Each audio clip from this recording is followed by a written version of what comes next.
മത്സ്യബന്ധനത്തിനിടെ വള്ളം കടലിൽ മുങ്ങി. മത്സ്യത്തൊഴിലാളികളെ രക്ഷപ്പെടുത്തി. ചവറ കോവിൽത്തോട്ടത്തിന് പടിഞ്ഞാറായിരുന്നു അപകടം. സമീപമുണ്ടായിരുന്ന മറ്റൊരു വള്ളത്തിലെ തൊഴിലാളികളാണ് മത്സ്യത്തൊഴിലാളികളെ രക്ഷപ്പെടുത്തിയത്.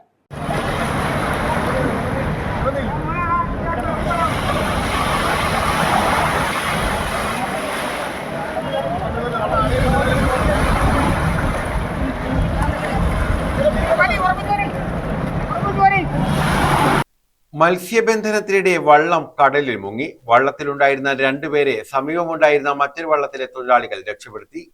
ചവറ കോവിൽത്തോട്ടത്തിന് പടിഞ്ഞാറ് ഭാഗത്തായിരുന്നു അപകടം. നീണ്ടകര പുത്തൻതുറ ചന്ദ്രമംഗലത്ത് ബൈജുവിന്റെ ഉടമസ്ഥതയിലുള്ള പൂജ എന്ന കാരിയർ വള്ളമാണ് അപകടത്തിൽപ്പെട്ടത്.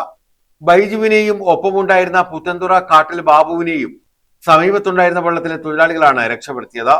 കടലിൽ മുങ്ങിയ ബോട്ടിനെ കയറിൽ കെട്ടി നിർത്തുകയായിരുന്നു. നീണ്ടകരയിൽ നിന്ന് മറൈൻ എൻഫോഴ്സ്മെന്റിന്റെ ബോട്ട് എത്തി വള്ളത്തെയും തൊഴിലാളികളെയും കരയ്ക്കെത്തിച്ചു. മത്സ്യവും മത്സ്യബന്ധന ഉപകരണങ്ങളും നഷ്ടമായി. 2 ലക്ഷം രൂപയുടെ നഷ്ടമുണ്ടായതായി ഉടമ പറഞ്ഞു. സംഭവത്തിൽ കോസ്റ്റൽ പോലീസ് കേസെടുത്തു. News bureau, Chavara.